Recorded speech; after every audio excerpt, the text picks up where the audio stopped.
Le temps, c'est une drôle de chose, n'est-ce pas? On le subit, on le mesure, et surtout, on en manque constamment. Mais la grande question, c'est, existe-t-il vraiment en dehors de nous? Est-ce que c'est une réalité objective, la même pour tout le monde, ou bien juste une construction de notre esprit? C'est cette question absolument fondamentale qu'on va explorer ensemble. Regardez ce magnifique haïku de Kobayashi Issa. Il nous rappelle une vérité toute simple. Tout est transitoire. De l'insecte qui ne vit qu'un jour jusqu'à l'étoile qui brille des millénaires, tout passe. Et c'est justement cette perception du changement qui est à la base même de notre expérience du temps. On a tous fait cette expérience. Une heure de pur bonheur qui file en un clin d'œil. Et à l'inverse, 5 petites minutes d'attente qui semblent durer une éternité. Si le temps était vraiment une réalité objective, constante, comment est-ce qu'on pourrait expliquer cette fluctuation si personnelle? En fait, cette question révèle une dualité fondamentale dans notre rapport au temps. Et voilà, le problème vient de là. On vit en permanence avec deux temps différents. D'un côté, il y a le temps des horloges, objectif, mesurable, quantitatif. Et de l'autre, on a le temps de la conscience. Lui, il est subjectif, c'est le temps vécu, qualitatif. Bon, penchons-nous d'abord sur le premier. Alors, explorons cette idée du temps comme une réalité tangible, presque scientifique, quelque chose qu'on peut mesurer, découper en tranches et partager. Einstein lui-même le disait, c'est l'horloge qui transforme notre sentiment, notre sensation subjective du temps en une donnée objective. C'est cet instrument qui nous permet à tous de nous mettre d'accord sur ce que c'est une heure. Mais comment ça marche, au fond? Le principe, en fait, est assez simple. Il suffit de prendre un phénomène qui se répète toujours de la même manière. Le sable qui s'écoule dans un sablier, la Terre qui tourne sur elle-même, ou même l'oscillation d'un cristal de quartz.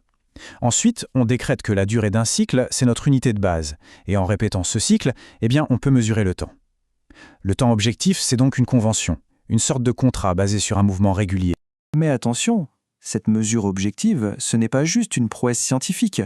C'est devenu carrément le fondement de toute notre organisation sociale.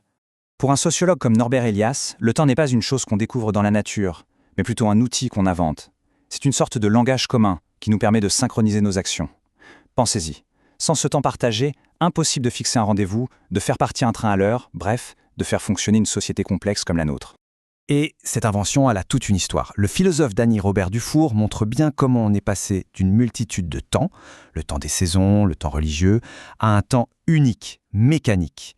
La grande révolution, ça a été l'invention de l'horloge vers 1330.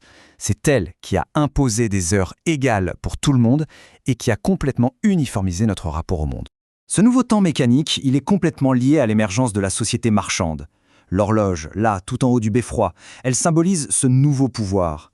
Pour la bourgeoisie naissante, le temps, c'est de l'argent. Un temps qu'on peut compter, qu'on peut prévoir et qu'il faut absolument optimiser. D'accord. Mais cette vision objective et sociale, aussi pratique soit-elle, elle passe complètement à côté d'une dimension essentielle, notre expérience intime, personnelle du temps. C'est simple. 1 minute sur une horloge, c'est toujours 60 secondes. Pourtant, 1 minute d'attente, pleine d'angoisse, n'a absolument rien à voir avec 1 minute de joie intense.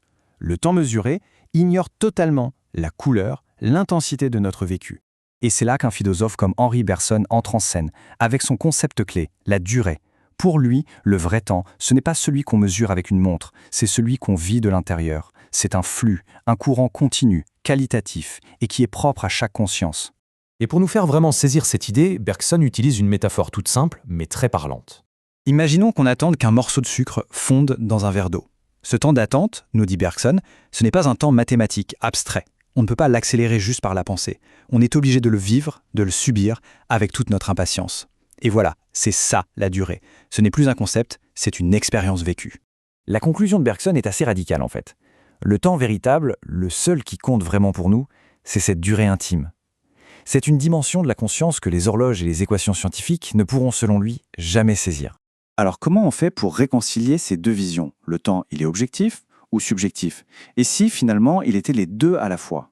En fait, le temps n'est pas une réalité unique. C'est plutôt une réalité à double face. D'un côté, il y a la mesure, l'outil social. De l'autre, il y a l'expérience, le vécu intime. Ce tableau résume assez bien cette dualité. On a d'un côté le temps mesuré, c'est un outil social, quantitatif, abstrait, et c'est le même pour tous. Et de l'autre, le temps vécu, une expérience intime, qualitative, concrète et vraiment propre à chacun. L'un n'annule pas l'autre en fait, ils coexistent en permanence. Au final, le temps, c'est peut-être la plus étrange de toutes les réalités. C'est à la fois l'instrument le plus abstrait qu'on ait inventé pour pouvoir coordonner nos vies, et en même temps, l'expérience la plus concrète et la plus personnelle qui soit.